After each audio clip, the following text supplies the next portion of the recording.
As we reached the halfway mark of our journey across the Premier League series, we thought we'd mark the occasion with a bit of self-reflection. That's right, we're going down that rabbit hole of ranking stadiums we've seen on our journey across the Premier League so far. So strap yourself in and grab a can of Stella. Lex, drink a Stella, you know it make you feel better. Because we're going for a spicy ride. To minimise any saltiness from this video, we thought we'd make this disclaimer.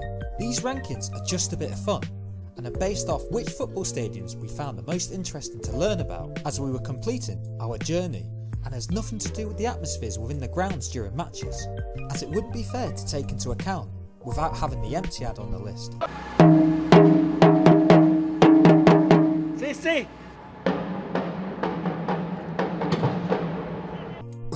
I mean, we've only been to like 4 of the grounds, so couldn't make a decent judgment even if we tried.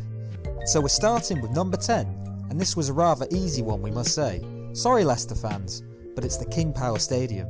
It's just your classic New Millennium ground, which we struggled to find much about that you'd want to impress your mates with, although the fact it could have been called the Walker's Bowl is pretty cool.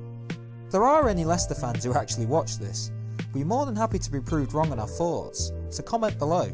At number 9 we have Selhurst Park. Don't get me wrong, it's got a decent amount of history, just probably not as fascinating as others on this list, although the fact there's a Sainsbury's right next to the ground is pretty interesting. At number 8 is Stamford Bridge. It's a decent stadium and was interesting to learn about they had an electric fence built to deal with Chelsea fans. Also crazy to think that it could have been Fulham's ground if they had the dollar in the first place, but they've got a beauty of a stadium anyway. At number 7 we have Burnley. To find out why it was called Turf Moor was mind-blowing in itself, and to have the accolade of having the first royal family member visit the football stadium is special. Well, unless you're a communist. Because I'm literally a communist. We also like the beef between Burnley and the cricket club, which is still there to this day, and look forward to having a cup of Benny if we ever make it to Turf Moor. At number 6 we have Dirty Leeds with Ellen Road. Notable highlights include the drama around Leeds City FC prior to United forming, the tallest floodlights in Europe, which are just jokes. Do you really need them to be that tall? And finding out what on earth the scratching shed was.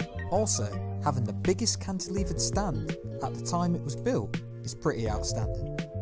At number 5, it's the Amex. I mean, what a journey Brighton went on to get to the Amex today.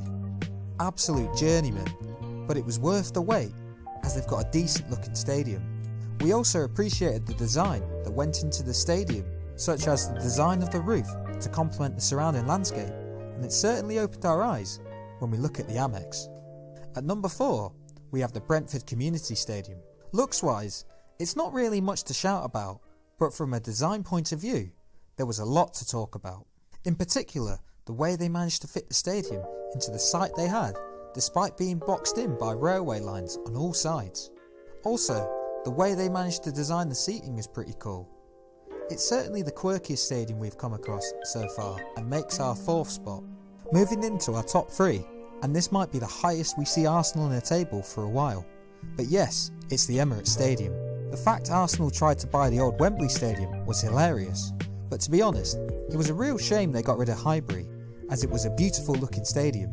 Highbury aside, we were impressed with the level of design that went into the stadium, whether that be the shape of the roof to help with maintaining the quality of the pitch, or the shape of the stadium to fit within its constrained site.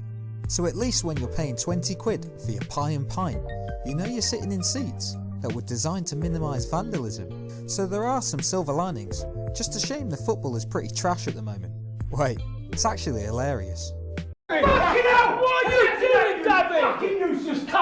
At number 2, we have the most successful video of the series, Villa Park. Yep, that is my best Brummie accent in case you were wondering. Oh, really? Yeah. Having been to the stadium a few times to watch football, our minds were blown to find out how much history the stadium has, especially the fact there's a 17th century mansion right next to the stadium, to which the ground has its origins from.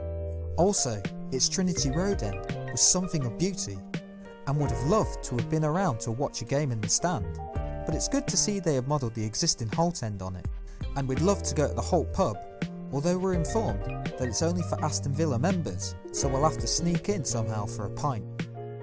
And last but not least, St Nontospo is Goodison Park. What can we say?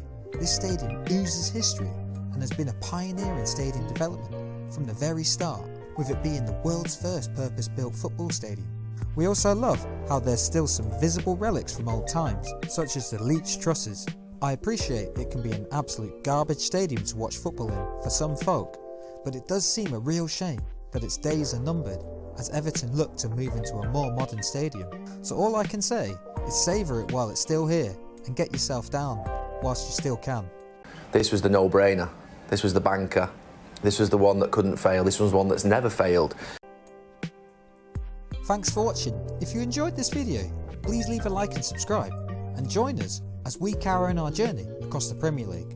What did you think of our ranking? Do you think we were spot on with our selection, or just chatting absolute shite? Leave your thoughts below.